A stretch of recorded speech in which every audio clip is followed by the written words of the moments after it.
आस्था और यूनो अपने मंजिल की ओर निकल जाते हैं। सिस्टर लिली आस्था के जाने पर थोड़ी दुखी हो जाती हैं। बहुत ही लंबे सफर के बाद आस्था और यूनो आखिरकार मैजिक नाइट एंट्रेंस एग्जाम की जगह पर पहुंच जाते हैं। ये दोनों किका टाउन में आते हैं जहां उनका एंट्रेंस एग्जाम होने वाला होता है। अगर ये लोग पास हो गए तो ये बन जाएंगे मैजिक नाइट्स, यानी एक तरह से मैजिक सोल्जर्स। आस्था चारों तरफ देखता है और हर जगह मैजिक ही मैजिक नजर आता है। फिर उसकी नजर एक बड़े से कासल पर जाती है जो विजर्ड किंग का होता है। आस्था यूनो से कहता है, देखना यूनो, एक दिन ये कासल मेरा होगा। यूनो हल्की मुस्कान के साथ जवाब देता है, सोचना भी मत, ये मेरा होगा। आस्था हंसकर कहता है, ये तो वक्त ही बताएगा कि हम दोनों में से कौन विजर्ड किंग बनेगा। आस्था, यूनो और कई दूसरे लोग एंट्रेंस एग्जाम देने आए होते हैं। आस्था सबसे पागलों की तरह चिल्लाता है, हेलो दोस्तों, मैं एक दिन विजार्ड किंग बनूंगा। यूनो चुपचाप ऐसे एक्ट करता है जैसे वह आस्था को जानता ही नहीं है, ताकि उसकी बेइज्जती ना हो। फिर आस्था और यूनो एंट्रेंस गेट तक पहुंच जाते हैं। जैसे ही यूनो अपनी 4 लीफ ग्रिमोर दिखाता है, सारे लोग शॉक्ड रह जाते हैं। गार्ड उसे देखकर रिस्पेक्ट से कहता है, तुम अंदर जा सकते हो। लेकिन जब आस्था अपनी ग्रिमोर दिखाता है तो गार्ड को यकीन ही नहीं होता कि ये असली ग्रिमोर है भी या नहीं। आस्था की 5 लीफ ग्रिमोर इतनी ज्यादा रेयर होती है कि उसके बारे में कोई जानता ही नहीं। गार्ड को समझ नहीं आता कि इसे अंदर जाने देना चाहिए या नहीं, लेकिन आस्था की बार बार की रिक्वेस्ट के बाद गार्ड आखिरकार उसे भी अंदर जाने देता है। आस्था के ठीक पीछे एक लड़का खड़ा होता है जो उसे देखकर हंसते हुए कहता है, ये लड़का काफी फनी लग रहा है। आस्था उसकी बात को इग्नोर करता है और अंदर चला जाता है। सारे उम्मीदवार एंट्रेंस लॉबी में खड़े होते हैं। यहाँ पर एक अजीब सा नियम होता है, जिसके पास जितनी कम मैजिकल पावर होती है उसके पास उतनी ज्यादा मैजिक पर्ड्स आती हैं। यूनो के पास एक भी मैजिक पर्ड नहीं आती। सारे लोग हैरान हो जाते हैं और सोचने लगते हैं, आखिर कौन है ये लड़का। इसके पास 4 लीफ ग्रिमोर भी है और इतनी स्ट्रॉन्ग मैजिकल पावर भी कि एक भी चिड़िया इसके पास नहीं आ रही। दूसरी तरफ जैसे ही आस्था खड़ा होता है, उसके पीछे ढेर सारी मैजिक पर्ड्स आ जाती हैं। कुछ उम्मीदवार हंसते हुए कहते हैं, देखो कौन है ये लड़का, इसके पीछे आधे से ज्यादा चिड़ियां पड़ गई हैं। आस्था खुद को बचाने के लिए इधर उधर भागता है और गलती से एक भारी भरकम आदमी से टकरा जाता है। आस्था सोचता है कि ये भी कोई उम्मीदवार होगा, इसलिए वो कहता है, तुम्हें लगी तो नहीं दोस्त। लेकिन ये आदमी गुस्से में आस्था का सिर पकड़कर उसे हवा में उठा लेता है और कहता है, तुम जानते भी हो मैं कौन हूं। यह आदमी और कोई नहीं बल्कि ब्लैक बुल्स स्क्वाड का कैप्टन यामी होता है। ब्लैक बुल्स पूरे मैजिक नाइट्स में सबसे बेकार स्क्वाड मानी जाती है। आस्था, जो अभी अभी एग्जाम देने आया था, सीधा एक मैजिक नाइट कैप्टन से ही पंगा ले लेता है। यामी आस्था का सिर पीसने ही वाला होता है, लेकिन तभी उसके 2 स्क्वाड मेंबर्स फिंड्रल और गॉर्डन वहां आ जाते हैं। फिंड्रल बहुत बड़ा फ्लर्ट होता है, जबकि गॉर्डन बहुत शांत स्वभाव का और समझदार। फिंड्रल कहता है, कैप्टन आप यहाँ क्या कर रहे हैं, जल्दी चलिए, इवेंट स्टार्ट होने वाला है। यामी जवाब देता है, कुछ नहीं, बस ऊपर जाने का रास्ता भूल गया था। इसके बाद एंट्रेंस एग्जाम शुरू हो जाता है और यामी आस्था को छोड़कर चला जाता है। जैसे ही एग्जाम शुरू होता है, आस्था के पास वही लड़का दोबारा आता है जिसने पहले उसे फनी कहा था।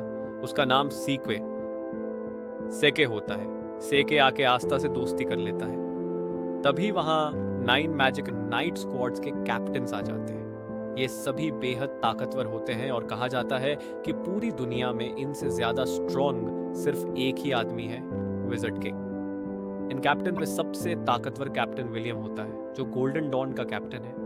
यह स्क्वाड किंगडम की नंबर 1 मैजिक स्क्वाड मानी जाती है। हर कोई इसमें शामिल होने का सपना देखता है। दूसरी ओर ब्लैक बुल्स सबसे खराब स्क्वाड मानी जाती है और इसमें कोई भी जाना नहीं चाहता। आस्था सेके से पूछता है, विजर्ड किंग कहाँ है?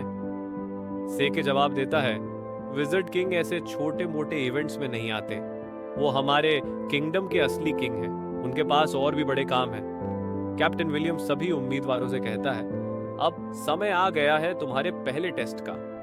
वह अपना मैजिक इस्तेमाल करता है और आसमान से एक विशाल पेड़ नीचे आ जाता है।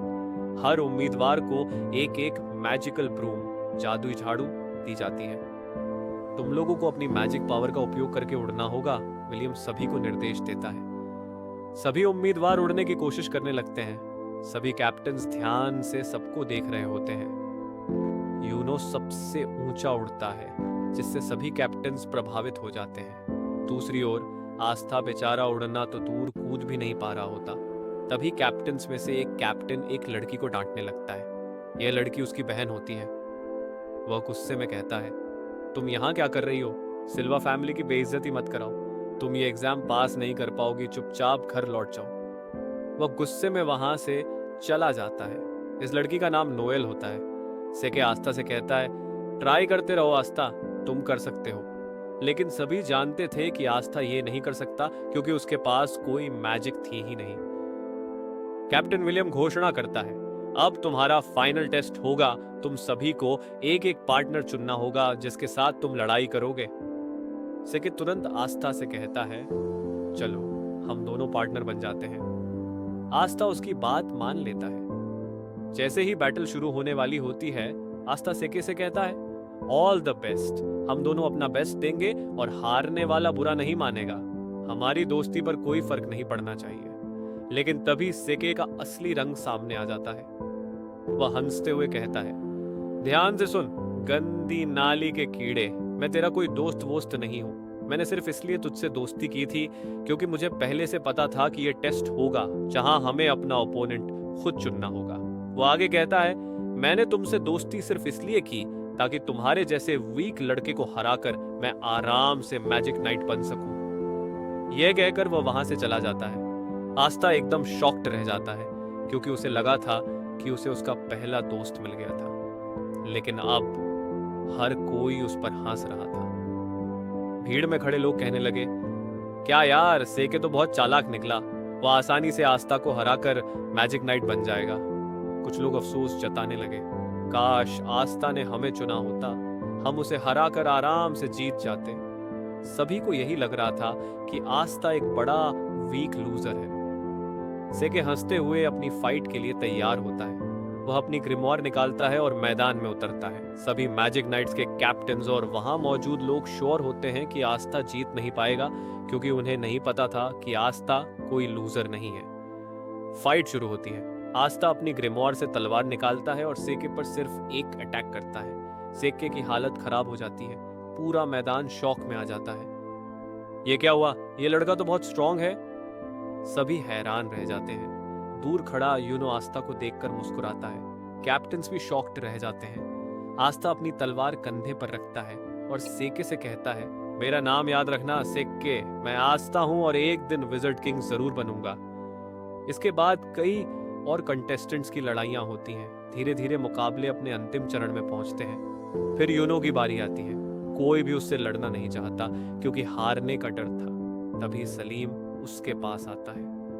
पिछली बार तो तुम बच गए थे, लेकिन इस बार तुम नहीं बचोगे, सलीम कहता है। यूनो और सलीम के बीच भयानक फाइट होती है। मैदान में तेज हवाएं चलने लगती हैं और दोनों फाइटर्स अपनी पूरी ताकत झोंक देते हैं। लेकिन आखिर में यूनो अपने मैजिक से सलीम को हरा देता है। एंट्रेंस एग्जाम खत्म हो जाता है और अब कैप्टन्स की बारी होती है। उन्हें यह चुनना होता है कि कौन से बच्चे को अपनी स्क्वाड में लेना चाहते हैं। अगर किसी भी बच्चे के लिए एक से ज्यादा कैप्टन्स ने हाथ उठा दिया तो बच्चे को डिसाइड करना होगा कि वह किस स्क्वाड में जाएगा। लेकिन अगर किसी भी कैप्टन ने हाथ नहीं उठाया तो वह बच्चा फेल हो जाएगा। एक एक करके कई बच्चे फेल हो जाते हैं। आस्था टेंशन में था कि कहीं वह भी फेल ना हो जाए। फिर बारी आती है यूनो की और पहली बार 9 के 9 कैप्टन्स ने किसी एक बच्चे के लिए हाथ उठाया। हर कोई यूनो को अपनी स्क्वाड में चाहता था। यूनो को डिसाइड करना था कि वह किस ग्रुप में जाएगा। वह सबसे best magic knight squad Golden Dawn चुनता है। अब बारी थी आस्था की।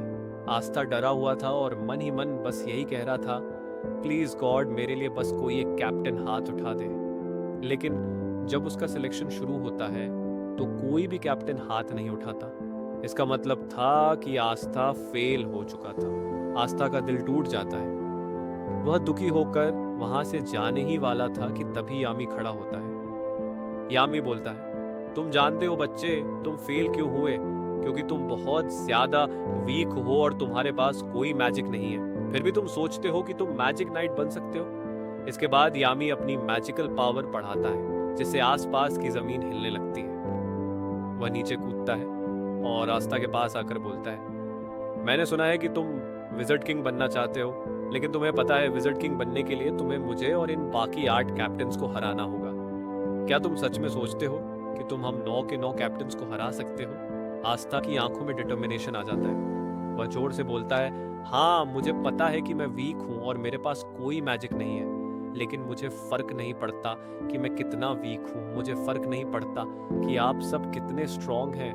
अगर विज़र्ड बनने के लिए मुझे आप सबको हराना पड़ेगा तो मैं आप सबको हराऊंगा, और एक दिन मैं ज़रूर विज़ार्ड किंग बनूंगा। जिसको सुनकर यामी जोर जोर से हंसने लगता है।